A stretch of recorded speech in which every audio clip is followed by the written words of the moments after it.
Bienvenue au Starter du jour pour bien démarrer sa journée. Aujourd'hui, ne te laisse pas arrêter.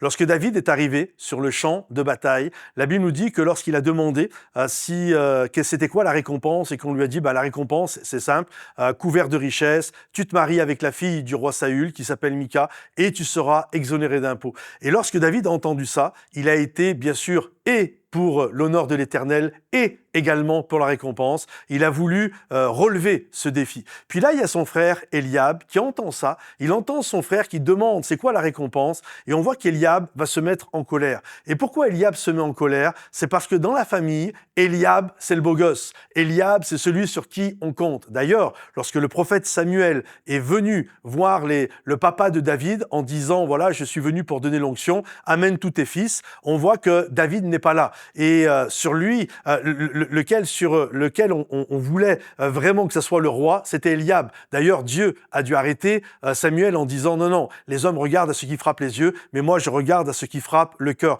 Et donc Eliab frappait les yeux. Eliab, c'était le gars, certainement, le gars sur qui on compte parce que ça se voit que ce gars, il a reçu quelque chose, il est charismatique, il est magnétique, etc.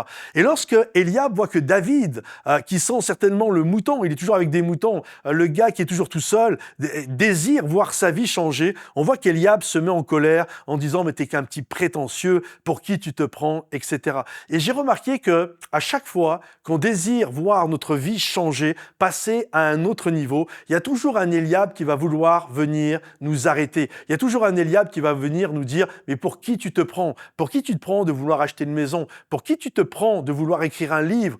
Pour qui tu te prends un jour de vouloir être un prédicateur, une prédicatrice? Pour qui tu te prends pour être un missionnaire, faire des études, devenir un médecin, monter ta boîte, répondre à cet appel, etc. Il y a toujours un Eliab qui va vouloir nous décourager et nous arrêter. Et c'est terrible, parce que quand ça vient de Goliath, on se dit, bon, à la limite, lui, c'est mon ennemi. Mais quand ça vient de ton propre frère, des gens que tu aimes, ça, c'est beaucoup plus compliqué. Mais la chose qui est belle, la Bible nous dit que David n'est pas rentré en guerre contre Eliab. Il lui a tourné le dos, et lui, ce qui l'intéressait, c'était de se battre contre Goliath. Donc, ne te laisse pas arrêter par les Eliab qui veulent te décourager. Reste focalisé sur ta mission qui est celle de faire tomber le Goliath de ta vie pour remporter une victoire extraordinaire. Si ce message t'a béni et encouragé, pense à le liker, le partager, le commenter. Et si vous désirez nous soutenir également, si vous êtes bénis par tout le travail que nous faisons à travers les starters, les célébrations, bref, tout ce que nous faisons,